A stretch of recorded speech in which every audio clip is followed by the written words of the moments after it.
Welcome back to another artist date and coffee drive. I always like to start my artist date with a coffee drive to remind myself that I live on vacation. As always, I go straight into my morning pages and my Artist Way reading first thing. This week's been a little hard. I've had a lot of mental baggage, just really heavy weighing down and basically feeling kind of burnt out this week. And so an artist date was the last thing I wanted to do. But I skipped last week, and you can't skip 2 weeks in a row. So this week we're going thrifting. I have some clay to recycle, and I really need to pick up just a plain sheet. So come with me to the thrift store.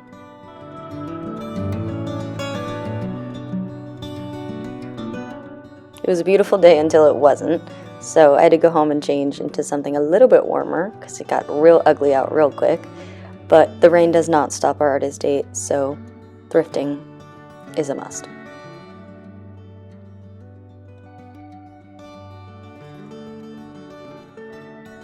Honestly, this Goodwill was kind of jank, like nothing good in here.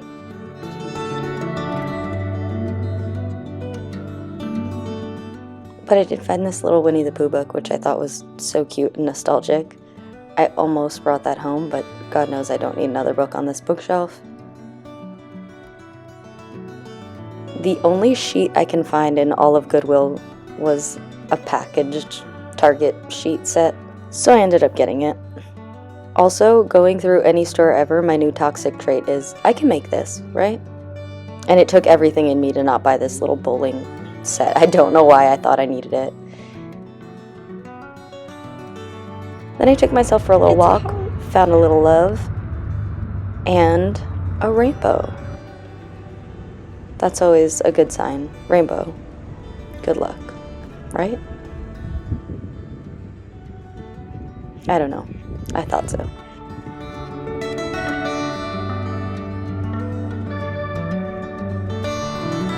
Like I said, this week has been a little difficult for me, and the last thing I wanted to do was go on an artist date, but as far as I was concerned, I took myself thrifting. I got the sheet I needed to recycle my clay, and I really just wanted to sit at the wheel and not associate with society. Just zone out a little bit.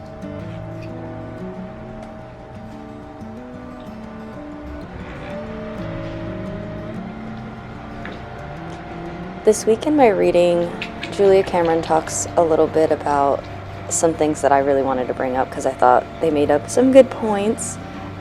I did feel a little attacked personally, but only because she mentions anger and shame and how we should be using it in our creative process, but oftentimes these feelings tend to make us kind of shut down or close off and not want to further investigate, which obviously if you're upset and you're angry or you're feeling ashamed, like why would you want to go deeper into that feeling?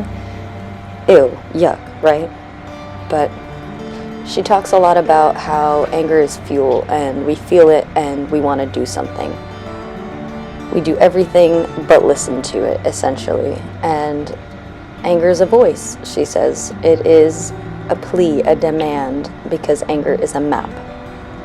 Anger is meant to be acted upon. It is not meant to be acted out. And that right there, you bet your ass I highlighted that because I have been so irrationally angry lately. I'm not even sure why, but instead of investigating it, I've just kind of been acting on it, and I've been a little grumpy and I've been throwing a lot of temper tantrums.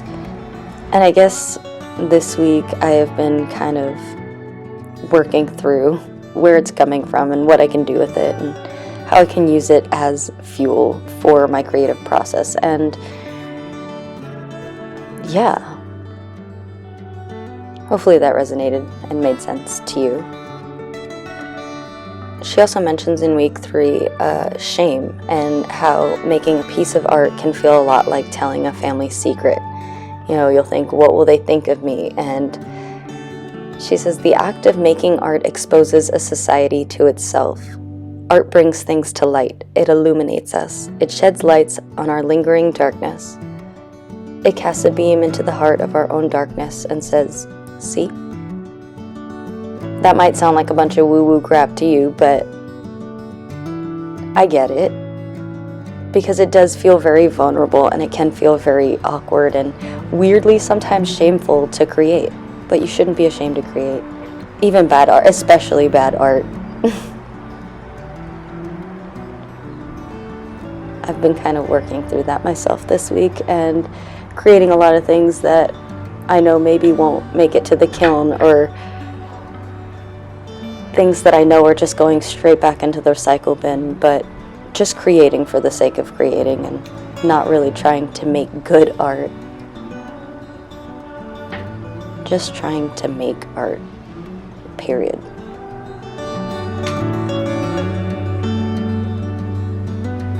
Correct, but did you guys think that would actually happen?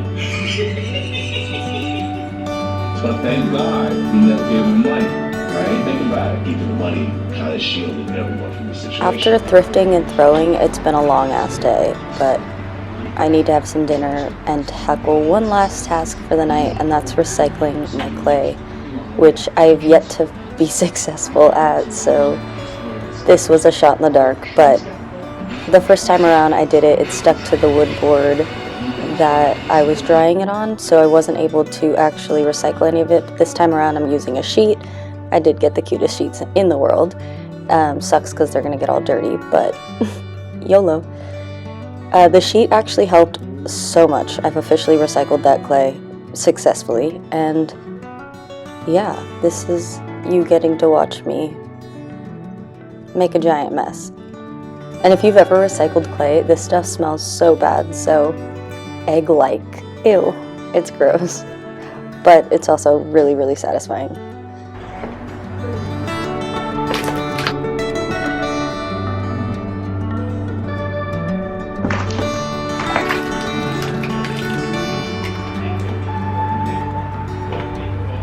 Oh no.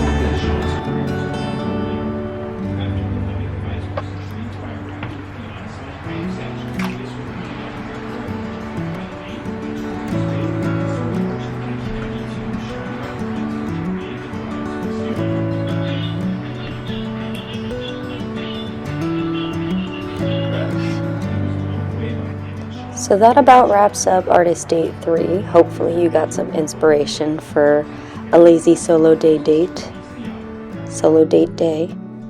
Hit the buttons because you know they help, and I'll see you next week. Bye.